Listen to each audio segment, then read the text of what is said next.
Is the former governor of the state, Phil Bryant. Good morning, sir. How are you? Good morning, Paul. Goodness. Wonderful. I was just telling Perez, I had this image real quickly, like both of us would be 85, and I'd be calling in and saying, "Oh, wants to talk," but maybe not. No, we'll stand by that. Might happen by Wednesday. You never So we know. just decided, don't let us do that. Just put us away somewhere. That's it. Just put us out in the pasture and let us have some green grass before we become grass. So that's right. How you doing? Fishing. Everything I'm okay? Doing great. Doing great. Things are wonderful. Well, it's good to hear from you. Loving. Thank y'all for letting us be on a little bit. Paul, I've intentionally tried to stay away. You only need one governor at a time, and we've got a great governor, Tate Reeves, and he's doing a remarkable job. So my job is to stay out of the way. I'm out of public service and a private citizen again, and we love our little farm, and I'm on the back porch just now watching hummingbirds, and I normally do my devotional and have my coffee out here about 7 a.m. Life is good. Well, a couple of things here. Number one, that criteria is not met by 99% of the people on Fox after they leave office, so you're okay if you come on and comment. Number two, and I was just talking to Perez about this, to verify how weird 2020 is.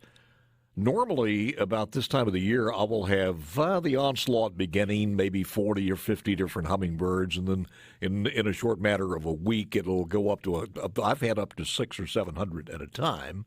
I got two to four. Yeah. And everybody's complaining, where are the hummingbirds this year? And I think they're rerouting and staying the hell out of the way of the United States of America.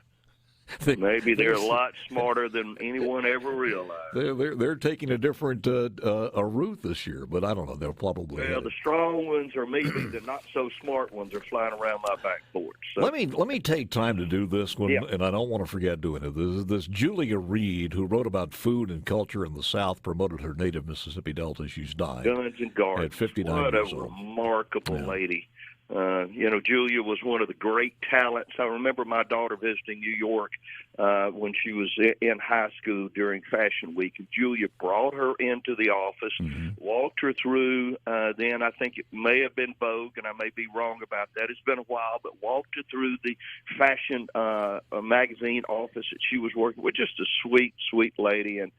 And, of course, we just think about all of her family this morning and pray for them. Well, she represented Mississippi the right way. The magazine's website historian John Meacham described her as, and I quote, a tsunami of talent, charm, and energy. She could write about anything and make it sing. Her distinctive voice was at once affectionate and arch, a tough combination to pull off. She grew up in Greenville before embarking on a writing career that took her to D.C., New York, New Orleans. And again, she will be missed. Julia Reed passing away. She was a steel magnolia. Yeah, that's exactly right. Tremendous fight, and we think about Clark Reed and her mom and the entire family this morning as we all grieve together for the passing of Julia. Some interesting times last week, the high points and the low points of the week. First of all, the low points had to be some of the gatherings that really were scary moments for people like Rand Paul. I saw that as many people did on television. The next morning, actually, when I was looking at the Fox News in D.C., and I know you've got Lucian Smith coming on. I think Lucian was actually there and had to endure that. But I saw, the mobs. These are not protesters, Paul. These are mobs that were attacking people as they were leaving the grounds of the White House. A United States senator and his wife, who could not walk through the streets of the national capital, being spit upon. Now, I'm just glad I wasn't there. I'm an old law enforcement guy. I don't take kindly to being spit on. And some white privileged kid, running-nosed white kid in black, yelling in my face. That's just not an environment that I would have been comfortable in. No. And I think those – and look, I'm not saying anyone should have reacted violently to that. I'm just glad I wasn't there. I know. But let me tell you, the Democrats have let this beast out of the cage. They thought this is going to hurt Donald Trump. We are going to incite. Your montage had the list of everyone that was giving those dog whistles out to the left, saying, go and riot, go and do this. We can use Black Lives Matter, and we can use Antifa, and we can burn down cities, and we can blame Donald Trump. It'll all be beautiful, and it's backfiring. They can't put the beast back in the cage. Donald Trump's not being blamed for it. People in America on the streets of Baltimore and New York and Portland are smarter than that.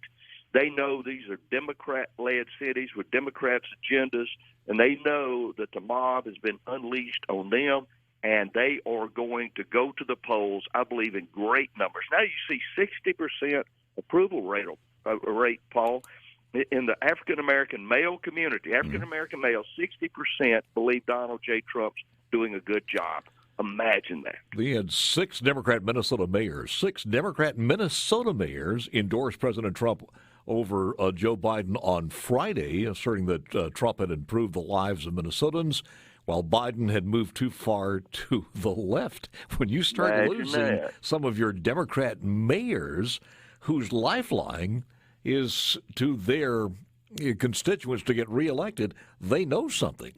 Look at Kim Cayley, a young lady that's running in Maryland for the 7th District Congress there. Mm-hmm. I think her walking commercial has had 10 million views. She's a rock star now. What a great speech that she gave. Daniel Cameron, the Attorney General from Kentucky. What an amazing young man. You see the most diverse group of speakers that I think we've ever seen. Herschel Walker, I talked to Herschel on Wednesday night after his speech, and he spoke on Monday. I spoke with him and met with him on Wednesday night. What, again, a remarkable man, and we had met before on a chair.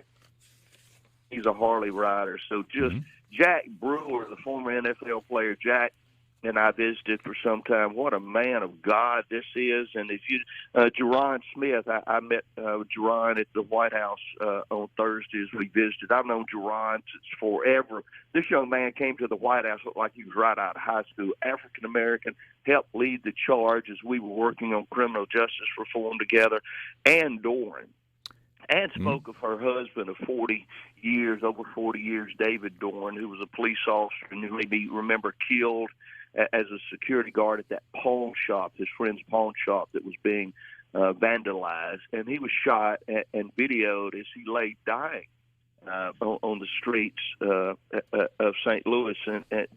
But the African-American families, African-American elected officials, those that are running as Republicans, the party of Lincoln, are coming forward, and they may just be the population dynamic that puts Donald J. Trump over the top. Wouldn't that be something to see? It's going to be interesting to see if some of these things, and you see the polls change a little bit now, where he's certainly got a bump from last week, which the Democrats did not get. But there are a lot of whispers out there, and I think people are real cautious about saying this, and it may play into the popular vote. But there are some people who are now saying words that I thought I would never hear during my lifetime, that maybe California would be in play. It absolutely is. In Michigan, I believe we're going to win Michigan, Wisconsin. Look, we're going to get a strong vote out of the people who live in Portland. And in California, this is going to be, and Donald J. Trump, how many times have we said this? This is going to be something we have never seen before in America, where you're going to see if the silent majority is truly silent and a majority, it's going to be the most diverse majority of voters supporting this president in American history. Well, he's catching all kind of flack for having the audacity to even have his people come to Portland. And the folks, the Democrats in Kenosha, are asking him not to come there, and that's just going to entice him even more. Could you hold on for a second? Sure, absolutely. The former governor of the state, Phil Bryant, we'll talk more with him in 8:05. The GOP chairman of the state of Mississippi, Lucian Smith, the one and only Phil Bryant. We were talking about the lows and the highs. The highs, I think, last week were the stark differences between the two parties, more now than ever. You know, as the president said in his speech, how can the Democrats say they want to run America where all they do is put America down? That's paraphrasing, but that captured and so much in his speech as I watched it. and so much of the accomplishments. But just as the clip you just showed, talking about an unborn child, when I watched, Deborah and I were glued to the television watching this on Tuesday night, Abby Johnson, who was the former worker for Planned Parenthood, Abby described the horrors of an abortion and how the abortionist doctor said, "Beam me up, Scotty," after that horrific abortion. What president and what party would ever do that? Have you ever seen before? We've talked about, people will say, "Oh, it's nice to be right to life. Oh, yeah, I want it rare and occasional abortion." But when you get someone describing the horrors of an abortion on national television, representing the president and the Republican Party, these are changing times, Paul. It gives me great hope that those of us that's been fighting for pro-life, as you have all these years, now truly we may have a chance. And what about the Sister Dee Dee, who is a full bird colonel, was there speaking as a surgeon and a Catholic sister. Remarkable lineup. She's got a remarkable life experiences too. I don't even see her bucket list, by the way. Oh, a doctor, full bird colonel, and Catholic sister.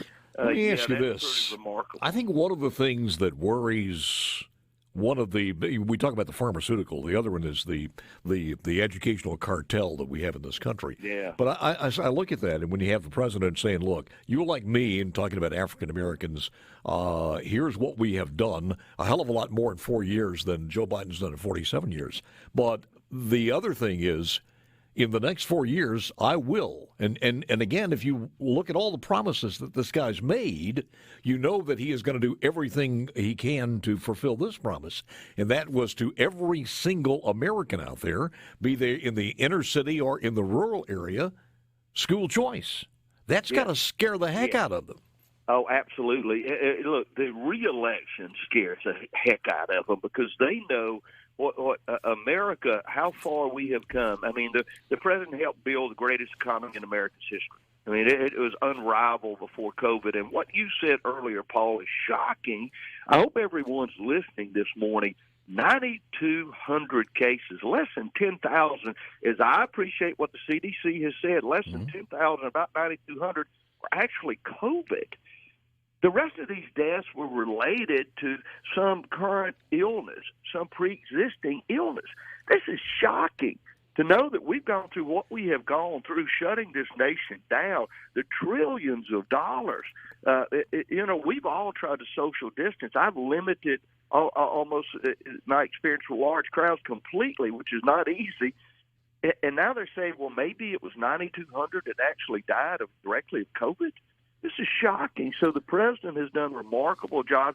Thank God he shut down anyone from China coming into the United States, and very closely after that, shut down travel from Europe. How in the world can we not think that there was something sinister behind this whole thing? I mean, we don't. We do. We do think any right thinking. Probably poor Joe Biden doesn't, but I don't know what he's thinking. It's obviously Joe Biden.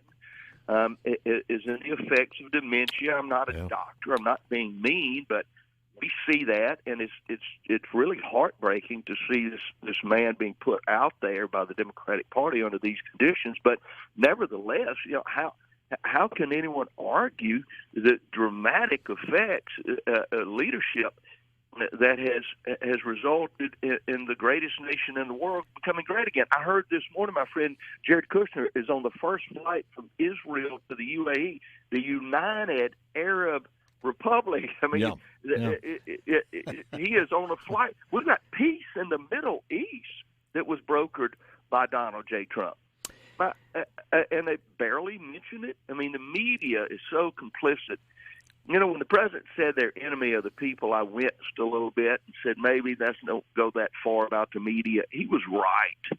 The CNNs, MSNBCs, New York Times, what they have done is so destructive, and what they continue to do so destructive to this country. But, Paul, we are going to come out of this and win this election and defeat China as a world power once and for all. I go in the mornings putting the final touches on the pre-show, and I sometimes go into a rabbit hole because I'll run into so many different audio cuts back right after he came down from the escalator.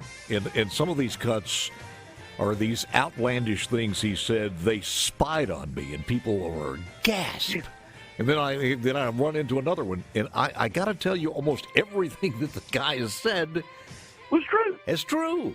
I don't care how outlandish it is. So therefore, I would think about school choice, and I would think what he said for the African Americans in this country, that the best is yet to come. Governor, thank you for joining us. I appreciate Paul, thank you so much. Always. God bless. We got Lucian Smith coming up 8:07. We will get an update on news from Fox and NewsMS.com.